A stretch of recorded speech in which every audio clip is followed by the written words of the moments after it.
Week 2 of the fantasy football season. Here's a few tight ends I rotate off the wire this week. The first tight end, Juwan Johnson of the New Orleans Saints. Juwan Johnson, he had a big ball game in Week 1. 8 catches, 76 yards, 11 targets. And we know the same team, they're going to be trailing majority of these ball games all season long with Spencer Rattler in their quarterback. We know they got Chris Olave. Obviously, Rashid Shaheed, he had a decent Week 1 as well.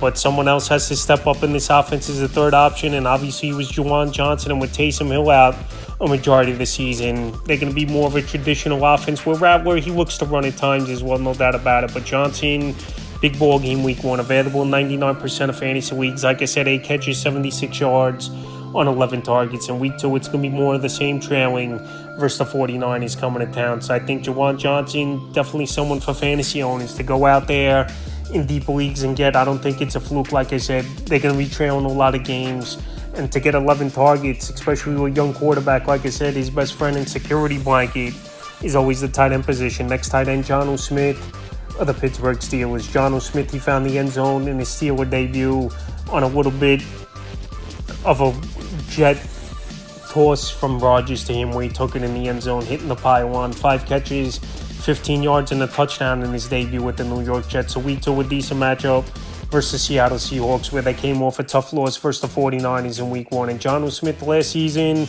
in the second half of the year, he was arguably the best tight end in fantasy football, putting up big numbers. And like I said, easily top 3 last year. So right now, while he's out there in tons of fantasy leagues, in 69% is Jonnu Smith. Tight end position, very strong and deep this season, no doubt about it.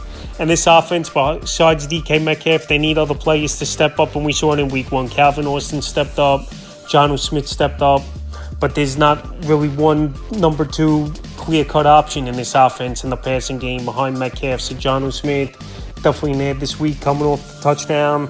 And like I said, with a good matchup this week as well. Next tight end, Brenton Strange of the Jacksonville Jaguars. Strange, he showed some flashes last season when Evan Ingram was out for this Jaguar team. And in Week 1, he had a good ball game, 4 catches, 59 yards.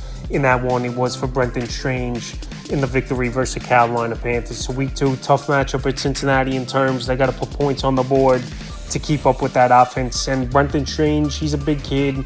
He could run the routes. And like I said, they had a lot of confidence in him that they let Evan Ingram go to Denver after cutting him loose, and now Brenton Strange stepping in as the tight end. So Strange, he's out there in a lot of fantasy leagues as well, in 78%. Him and Trevor Lawrence, they have rapport where he stepped in at times last season when Ingram was out, and definitely someone in deeper leagues for fantasy owners to add. Next tight end, Dalton Schultz of the Houston Texans. So Dalton Schultz, he's had some seasons throughout his career. His first year in Houston was all right.